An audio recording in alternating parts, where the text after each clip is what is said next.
talk about because I have never seen. Okay. Let me come to you. You've raised some really interesting points, which I'm going to bring back. Go on. Oh, yes.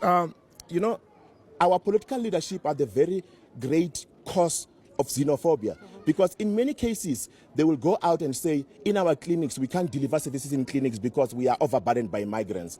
We can't deliver RDP houses because we are overburdened by migrants. We can't deliver basic education, which is quality, because our schools are full of migrants. But when you go to the schools, you only find 10, 13, 15 people, and the rest are South Africans. And when such kind of report comes out to the lay person who is unemployed, sitting at home, not getting a job, that person will definitely say, no, I have to attack, I need to chase, I need to hate this person who's making my life very difficult, because a certain prominent leader has said some sentiment which are totally unacceptable. Because I mean, really, if we are in Africa, you cannot be telling that you cannot deliver basic quality education because there is someone from Zimbabwe who's studying in that primary school. Our President Cyril Ramaphosa, he strictly said in a public domain that we are coming after you as foreign national. We are going to clamp down to all foreigners. What does that statement say to a lay person on the ground? It simply says that foreigners are not allowed. They need to be clamped down. And how do you clamp down? You then attack, and then xenophobia starts. Let's get the ANC guy here to respond. So you've been told that you're making blanket statements. Your utterances are what is creating institutionalized xenophobia. I beg to differ, and I'm differing in very issues that the fellow panelists are raising. My brother is referring to the kids and healthcare services. We've got pregnant women in the country who are giving birth in all the hospitals.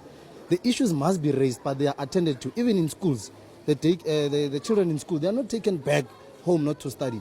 They are accommodated within the education system in the country while we are raising the issues there. Because the resources allocation in any country, it's limited based on the citizenship of the country. And that is why when you affiliate to the international community that you're talking about, there should be a grant coming out of, that's why we've got ambassadors, embassies in this country to address issues of a particular foreign nationals. There is nobody that should be just be a person because of just be himself, not be documented. That's what we are saying.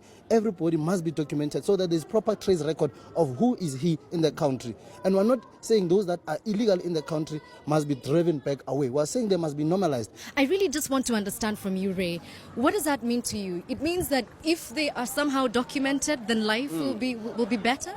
Yeah, so can I define what illegal immigrants? Irregular is actually the proper term. There's no human being who's illegal. Okay, yeah. So from my understanding, an irregular citizen is one who doesn't have any identification. One who, like, for instance, if they commit a crime, they like untraceable. They can't be found.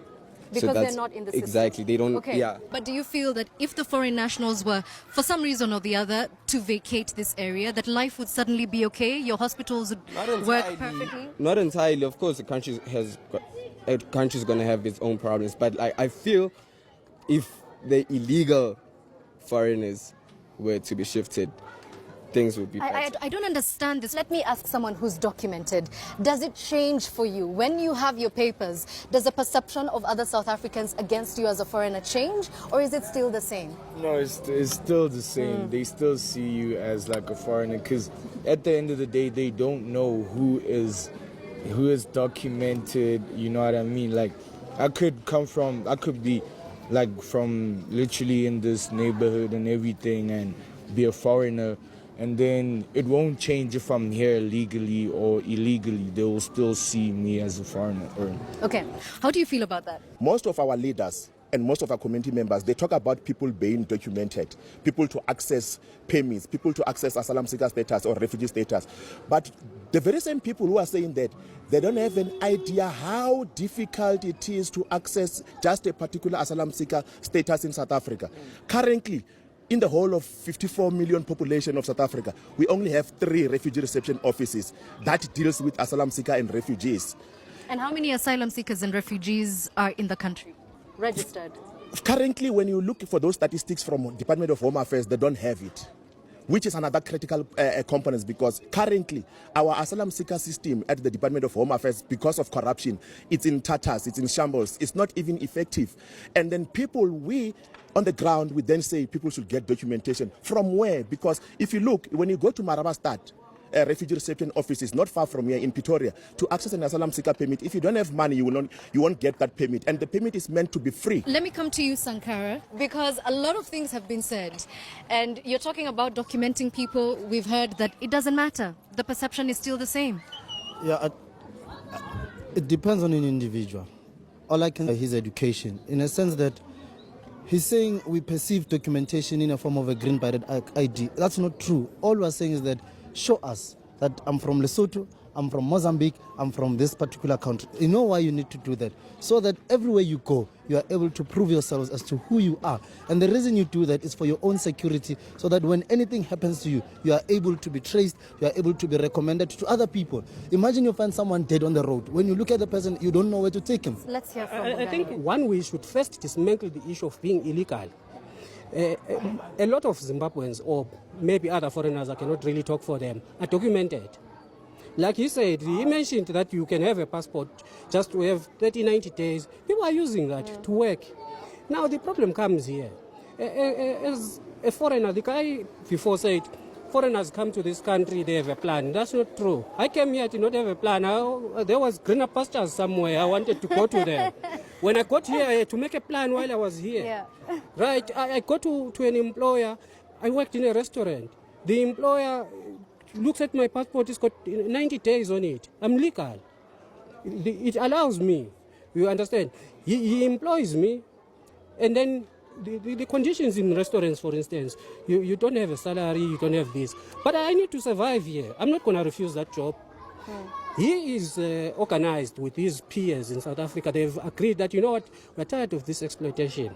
We're not going to accept these conditions. What do? I have no choice. I have to accept these conditions. Now we create a divide between us, because now I'm undermining his own stance where they have collectively either unionized or something. We have recent spate of attacks against drivers, particularly Zimbabweans. We're actually having a meeting this Sunday about it, where they've been attacked. Their trucks have been torched. When we started to investigate this, we found South Africans were complaining that, look, we have an agreement as a collective that we are driving trucks. These are the conditions that we want from the employer. A Zimbabwean guy is desperate. He's given a job. One of the conditions that these people have agreed is to say, if your truck breaks down, you must call the mechanics or whatever. They should come and do this and that for you. It's part of the better conditions of employment. The Zimbabwean guy, he changes his own tires now. And now, in a sense, you can say, he's working. Yeah, this guy is a good worker, he's a hard worker. Yes, maybe he is, but he's undermining the collective bargaining. We've established the causes very, very clearly. But the effect, this violent crime, where does it come from? Ayanda, come here. Yeah. No, thank you very much. My name is Ayanda. Since I've been here in South Africa, since I was born here, I've never experienced xenophobia. What we experience is Afrophobia, because we have never seen black people attacking white foreigners. So therefore, let us give it the real name, is Afrophobia, what is happening here. And not keep on hide and seek and say, no, this is xenophobia, this is not. No, it's Afrophobia.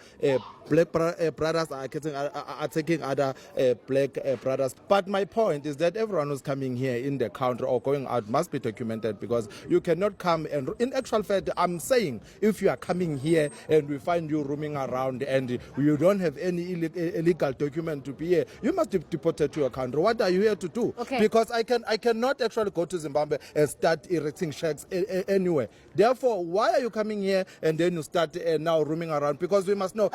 I don't want us to go in a rabbit hole, because we've really talked about the issue of documentation, and we've also heard why it's difficult to get documented. But you had something to say. So these are my facts now, right? So you said that your brothers and your sisters, they died killed by foreigners, right? So, but you heard the brother said what?